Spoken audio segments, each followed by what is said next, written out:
নমস্কার। ভবানীর আজকের পর্বের রিভিউ নিয়ে বাংলা সিরিয়াল সমাচার তোমাদের সামনে এসে গেছে। তো আজকের পর্বের রিভিউতে যেটা দেখা যাচ্ছে, ভবানী তো তার ইন্দু দিদিকে কিছুতেই খুঁজে পাচ্ছে না। খুব চিন্তা করছে, এদিক ওদিক খুঁজছে, পুরো মহলে খুঁজে পাচ্ছে না। সত্যের বউকে বলছে যে ইন্দু দিদিকে পুরো মহলে খুঁজে পাওয়া যাচ্ছে না। সত্যের বউ বলছে এবার কি করি।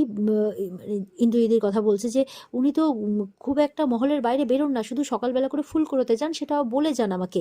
এবার কি হবে, কোথায় খুঁজবো? তখন বলছে খুঁজে বের করতেই হবে আমার ইন্দু দিদিকে, আমার ইন্দু দিদিকে খুঁজে বের করতেই হবে। আমি আমার ইন্দু দিদির কোনো ক্ষতি হতে দেব না।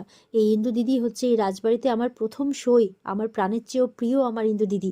আমি তার কোনো ক্ষতি হতে দেব না, কাঁদছে আর বলছে। ঠিক সেই সময় দেওয়ান মশাই দৌড়ে দৌড়ে আসে, এসে বলে যে রাজরানী আমি বলছি কি হয়েছে। তখন সবটা ঘটনা খুলে বলে। এটা শুনে তো রাজরানী একদম অবাক হয়ে যায়, বলে কি বলছেন আপনি? চিন্তায় পড়ে যায়। বলছে, সত্যের বউ বলছে এবার কি হবে দিদি? রাজরানী খুব রেগে গেছে, বলছে পাহারা বসান, দেখুন কোনো না কোনো উপায়ে নিশ্চয়ই নিয়ে যাওয়া হয়েছে। প্রত্যেকটা বস্তা চেক করুন, প্রত্যেকটা জিনিস চেক করুন, একটা কেউ এই সন্দেহের বাইরে যাবে না, এমনকি রাজবাড়ির কেউই সন্দেহের বাইরে যাবে না। সব কিছু করুন, আর যেখানে ঘটনাস্থল যেটা, সেখানে পাইক বসান, পাহারা বসান, যান, সব কিছু ব্যবস্থা কড়াকড়ি করুন, সব কিছু বলে দেয়। সেই মতো করে দেয়ার মশাই কাজ করতে শুরু করে দেয়। ওদিকে দেখা যাচ্ছে যে ইন্দু বউয়ের জ্ঞান ফিরেছে, কিন্তু বস্তার মধ্যে বন্দি, কিচ্ছু বুঝতে পারছে না, শুধু চাপা কিছু গলার স্বর শুনতে পাচ্ছে। বাইরে দেবীপ্রসাদ কথা বলছে ইংরেজদের সাথে। দেবীপ্রসাদকে এসে একজন পাইক খবর দেয় যে রাজরানী বোধহয় জানতে পেরে গেছে, তাই চারিদিকে কড়া পাহারা বসিয়েছে, খোঁজাখুঁজি চলছে। তখন ইংরেজ সেনারা বলছে এবার কি করি, যদি ধরা পড়ে যায়? দেবীপ্রসাদ বলছে আমি আছি তো, আই এম হেয়ার, চিন্তা করছেন কেন? আমি বলে দিচ্ছি, একটা গুপ্ত স্থান আমার জানা আছে, সেখানে গিয়ে আপনারা আপাতত লুকিয়ে পড়ুন, তাই বলছে।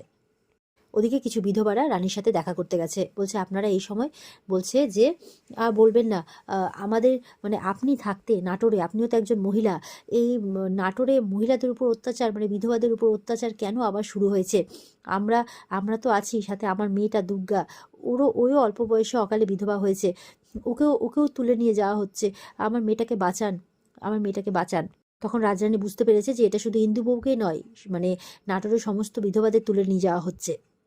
তখন বলছে শুধুমাত্র আপনার দুর্গা নয়, এই রাজমহলের বড় বউ যে ইন্দু দিদি, আমার ইন্দু দিদি, তাকেও তুলে নিয়ে যাওয়া হয়েছে। তারা শুনে তো অবাক হয়ে যায়। তখন রাজরানী বলছে আমি বেশ বুঝতে পারছি যে এটা কাদের কাজ, ওই ব্রিটিশ সেনাদের কাজ। তখন ফুল্লরা কুন্দ চলে এসছে টন্টিং করতে, বলছে তার যখন অত জেনেই গেছো, তখন তাদের বিরুদ্ধে কি ব্যবস্থা নিয়েছো শুনি? এদিকে যে রাজপাট সব একেবারে তোল্লাই গেছে। কুন্দ বলছে নিজের মহলের মহিলাদেরও তো দেখছি রক্ষা করতে পারেন না। ফুল্লরা বলছে এই জন্যই পিসিমা বলতেন এই রাজ সিংহাসনে পুরুষ মানুষকে মানায়, রাজাদের মানায়, তোমার মতো রাজরানীকে নয়। তো ভবানী তাদের কথার উত্তর দেওয়ার প্রয়োজন বোধ করে না, জানেই যে তাদের স্বভাবটাই তাই, মানে কথা শোনানোর সুযোগ পেলে একদম কথা শোনাতে চলে আসবে। তখন বিষ্ণুরাম বলছে মহিলাদের মাঝে ঢুকতে হয় না, তাও আমি ঢুকছি। এই সব কিছুর জন্য কিন্তু তোমাদের রাজরানী দায়ী। ব্রিটিশদের বিরুদ্ধে গিয়ে তাদের সমতুল্য হওয়ার চেষ্টা করছিল না, ওই জন্যই মানে বেশি অজ্ঞতার কাজ করেছে, এই সব বলছে।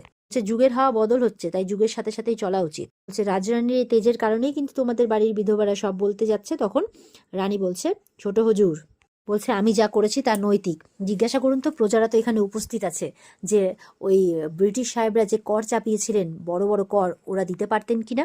বিষ্ণুরাম বলছে তা কি করেছেন? রাজরানী বলছে আমার প্রজাদের জন্য যেটা ভালো আমি সেটাই করেছি, এটার জন্য আমাকে আপনার কাছ থেকে শিখতে হবে না।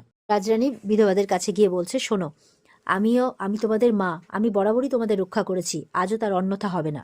এবার রাজরানী বলছে আমি কথা দিচ্ছি, আগামী 1 দিনের মধ্যে যাদেরকে নিয়ে যাওয়া হয়েছে তাদের আমি ফেরত আনবো। আর শুধু তাদের ফেরত আনবো তাই নয়, যারা মানে এই অনাচার করার মানে অনাচার সৃষ্টি করেছে তাদের বিরুদ্ধে আমি একটা কড়া পদক্ষেপ নেব। আর এই বিধবাদের যাতে মানে একদম নম্র দুর্বল মনে করে তারা আর ভবিষ্যতে এরকম কাজ করার মানে সাহস না দেখায়, সেই ব্যবস্থা করব। বিধবাদের একটা পাকাপাকি গতি করব এবার আমি, এটা রাজরানীর শপথ, তাই বলছে। ওদিকে দেখা যাচ্ছে একটা ঘরের মধ্যে সব বস্তাবন্দি অবস্থায় আছে বিধবা মহিলারা আর ইংরেজ সেনারা ঘরের মধ্যে লুকিয়ে আছে। বিরক্ত হয়ে গেছে, সবাই চিৎকার করছে, সবাইকে চুপ করাতে বিরক্ত হয়ে গেছে। এবার নাকি তাদের মাদক চাই, নেশা করতে হবে। তাই পাইককে বলছে, পাইক বলছে এখন তো এখানে পাওয়া যাবে না, বলছে দেবীপ্রসাদকে খবর দাও, বলে সেটা একটু রিস্কি হয়ে যাবে আর কি। তো বলছে আমি দেখছি যে চোরাপথে কোথাও পাওয়া যাচ্ছে কিনা, নিয়ে আসছি। তোরা খুব বিরক্ত হচ্ছে। এবার ইন্দু দিদি মনে মনে বলছে এটা তো মনে হচ্ছে ইংরেজ সর্দারদের গলা পাচ্ছি, হে মা ভবানী রক্ষা করো, বোন কি এখনো কোনো খবর পায়নি? তাই বলছে। এবার করে চিৎকার করছে। তখন ওকেও একটা ঝাড় দেয়, এই আমাদের মাথা এমনি খারাপ হয়ে আছে, একদম চুপ করে থাকো। তখন সে চুপ করে যায় আর ভবানীকে মানে মা ভবানীকে ডাকছে। আর ওদিকে দেখা দেখা যাচ্ছে ভবানী দেয়ান মশাইকে নিয়ে সেই ঘটনাস্থলে গেছে আর বলছে প্রত্যেকটা জায়গা, গাছের গুড়ি হোক, এদিক ওদিক আনাচে কানাচে সব জায়গা ভালো মতো করে দেখুন, ভালো মতো করে খোঁজ করুন, যাতে কোনো মানে চিহ্ন মাত্র, কোনো মানে কোনো কিছুও যদি তারা যদি পেয়ে থাকে সেটাও যাতে তাদের নজরের আড়াল না হয়, কোনো সূত্রও যদি পেয়ে থাকে সেটাও তাদের খুঁজে বের করতে বলছে। এবার জঙ্গলে খুঁজতে খুঁজতে, এদিক ওদিক খুঁজতে খুঁজতে একটা পুঁটলি পাই, বিলেতি একটা লাল রঙের পুঁটলি আর কি। তো সেটা ভবানী পায়, তখন ইয়েকে ডাকে, দেয়ান মশাইকে ডাকে। দেয়ান মশাই বলছে ওদিকে তো কিছু পাওয়া গেল না। এবার দেয়ান মশাই পুঁটলিটা দেখে অবাক হয়ে যায়। তখন ভেতরে খুলে দেখে কিছু মাদক দ্রব্য, যেটা নাকি বিদেশি মানে ব্রিটিশ সাহেবরা খুব ইউজ করে আর কি। তো বলছে তার মানে এটা প্রমাণিত কোনো মহিলার সাথে ধস্তাধস্তি করতে গিয়ে এটা ওনাদের পকেট থেকে পড়ে গেছে। তাহলে আমার মনে হচ্ছে ওরা এখানেই কোথাও লুকিয়ে আছে, আমাদের সেটা খুঁজে বের করতে হবে তাদের। আর সেটার একমাত্র পথ হচ্ছে ছদ্মবেশ। বলছে ছদ্মবেশ? দেয়ান মশাই বলে হ্যাঁ, এই ছদ্মবেশে আমরা বাকি সব মহিলাদের ফেরত আনতে পারবো। এবার দেবীপ্রসাদ, তার মা আর বিষ্ণুরামে আলোচনা হচ্ছে। দেবীপ্রসাদের মা বলছে তুমি অক্ষত অবস্থায় ফিরে এসছো, এটাই অনেক। ওর বাবা বলছে কি ব্রিটিশরা লুকোতে পেরেছে? বলে হ্যাঁ, সেই ব্যবস্থা আমি করে দিয়েছি, সেদিকে আমার ত্রুটি পাবেন না। বলে সে আমি খুব ভালো করেই জানি, কিন্তু মনে রেখো ওইদিকে ভবানী কিন্তু একদম উঠে পড়ে লেগেছে, একদিনের মধ্যে নাকি খুঁজে বের করবে সবাইকে। দিয়ে এই বলে চলে যায় সাবধান করে। তখন এদিকে দেবীপ্রসাদ বলছে হ্যাঁ সেই, আর ওদিকে নবাব একদম কবর থেকে উঠে বেরিয়ে চলে আসবে, যেটা ঘটার নয় সেটা বলছে। তখন তার মা বলছে ভুলে যেও না, সেখানে কিন্তু তোমার বড় বউঠানও আছে। বলছে হ্যাঁ, ইংরেজ সাহেবের একটু কাঁচা কাজ করে ফেলেছেন আর কি, আর কি করা যাবে, খাটবেন বড় বউঠান ওদের খিদমত। ওর মা যখন ওর ছেলেকে সাবধান করছে, তো ছেলে বলছে চিন্তা করো না, তো আমার আমার অব্দি পৌঁছতে পারবে না, পৌঁছতে গেলে ওই 2 ব্রিটিশ সেনা অব্দি পৌঁছতে হবে, তুমি চিন্তা করো না, তুমি যাও কুন্দু আর ফুল্লরাকে ডেকে আনো। এই বলে ওর মা চলে যায়। এবার কুন্দু আর ফুল্লরা যখন আসে, কুন্দু বলছে আপনি আমাকে নিজে ডেকেছেন, বলুন না কি সেবা করতে পারি। বলে সেবা করা ছাড়া অনেক কাজ আছে, যাও তোমরা দুজন গিয়ে ভবানী বৌঠানের উপর নজর রাখো, যে ও যদি মহল থেকে বাইরেও বেরোয় তাহলে আমাকে খবর করো। বলে আচ্ছা ঠিক আছে, আমরা অহনই যাচ্ছি। এই বলে বেরিয়ে পড়ে দুজনেই। ওদিকে ভবানী, দেয়ান মশাই সত্য এদের সবার সাথে কিন্তু পরিকল্পনা করছে। এবার ভবানীর পরিকল্পনা শুনে দেয়ান মশাই বলছে যে বুঝলাম, কিন্তু আপনি একা যাবেন, এই যে অনেক ঝুঁকিপূর্ণ কাজ। আমি মানছি যে আপনি বীরাঙ্গনা, কিন্তু তবুও বড় বৌঠান, দুর্গা, ওদের না আছে অস্ত্রশিক্ষা, না আছে সাহস, সামান্য ভুলচুক হলে ওদের প্রাণের ঝুঁকি রয়েছে। ভবানী বলছে আমার চিন্তাটা তো পুরো বিধবা সমাজকে নিয়ে, তারা অসহায় দুর্বল, তাই তো বারবার করে তাদেরকে আক্রমণ করা হয়। যে কিন্তু তা আর হবে না, আমি এবার এক ব্যবস্থা করবই তার। যে তাদের উদ্ধার করতে গেলে আমাদের এই ঝুঁকি নিতেই হবে। আর তাছাড়া আমাদের কড়া পাহারা বসানোর জন্য ওরা পালাতেও পারেনি, আমাদের এলাকাতেই লুকিয়ে রয়েছে, আর এটাই তো সুযোগ। সত্য বলছে আচ্ছা ঠিক আছে, তাহলে আপনি যেটা চান সেটাই হবে। সত্য আর দেয়ান মশাই বলছে ঠিক আছে, আপনি তাহলে তৈরি হয়ে নিন, আমরা বাইরে অপেক্ষা করছি।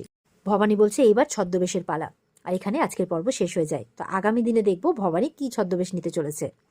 তৈরি থেকে সবাই, আজকের পর্ব এই পর্যন্তই। দেখা হচ্ছে তোমাদের সাথে আগামীকালকে নতুন পর্বের রিভিউ নিয়ে। পর্ব ভালো লেগে থাকলে, মানে রিভিউ ভালো লেগে থাকলে আমাদের সাথে জুড়তে চ্যানেলকে সাবস্ক্রাইবটা কিন্তু অবশ্যই করো, আর আমাদের লাইক কমেন্ট করে জানাতে অবশ্যই ভুলবে না। দেখা হচ্ছে আগামীকালকে, সবাই ভালো থাকবে। আর বিস্তারিত দেখার জন্য স্টার জলসার পর্দা তো রয়েছে। টাটা।